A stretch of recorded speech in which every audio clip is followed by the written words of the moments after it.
Pernah gak sih kamu kepikiran di zaman yang semuanya sudah serba digital ini dan serba cepat ini, gimana caranya kita bisa tetap aman di dunia online? Setiap hari kita buka Instagram, TikTok, Twitter, bahkan aplikasi sekolah, tapi mungkin kita gak sadar bahwa kita terus-terusan meninggalkan jejak digital di mana-mana. Dan jejak itu bisa dimanfaatin oleh orang lain kalau kita gak hati-hati tentunya.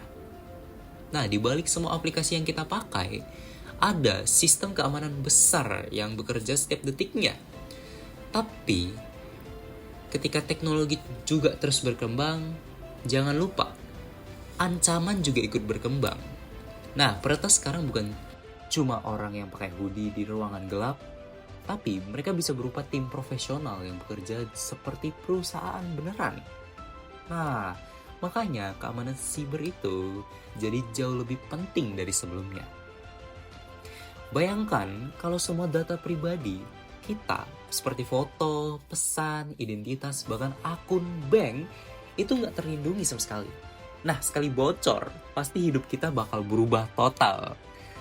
Dan di dunia yang makin terkoneksi ini, serangan siber bukan lagi sekedar kemungkinan, tapi sudah menjadi kenyataan sehari-hari. Nah, karena itu pertanyaannya bukan lagi apakah kita butuh keamanan digital, tapi seberapa kuat keamanan itu harusnya. Di era sekarang, media sosial bukan cuma tempat hiburan. Ini sudah menjadi tempat kita menyimpan kenangan, komunikasi, kreativitas, bahkan sebagian dari hidup kita. Dan karena itulah, keamanan di platform digital harus berkembang lebih cepat dari ancamannya. Kalau kita lihat lebih dalam, masalah utama keamanan digital itu datang dari satu hal, yaitu kurangnya kesadaran. Banyaknya orang yang pakai media sosial tanpa ngerti apa sebenarnya yang sedang terjadi di belakang layar. Setiap klik, setiap login bisa membuka pintu kecil. Dan kalau pintunya nggak dijaga, ya gampang dimasuki dong tentunya.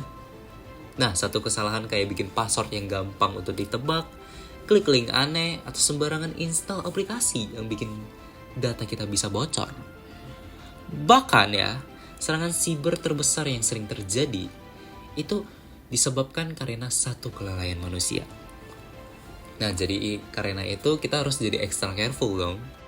Nah, bayangin kalau kita punya media sosial yang benar-benar aman, yang bisa ngerasain ancaman bahkan sebelum muncul, yang otomatis menjaga kita dari aktivitas yang aneh tanpa kita sadari, yang bakal langsung ngasih sinyal kalau ada yang coba masuk sambil tetap ngasih kita kendali penuh atas privasi kita sendiri.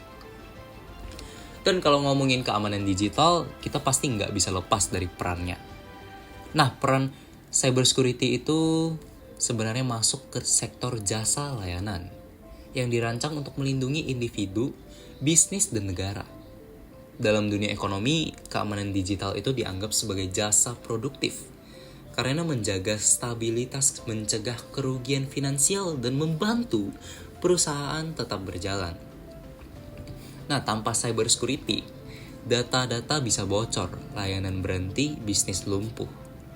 Jadi, keamanan siber itu bukan cuman teknologi, tapi investasi yang nilainya besar banget. Industri ini bertumbuh cepat banget, dan sekarang menjadi salah satu sektor dengan permintaan terbesar di seluruh dunia.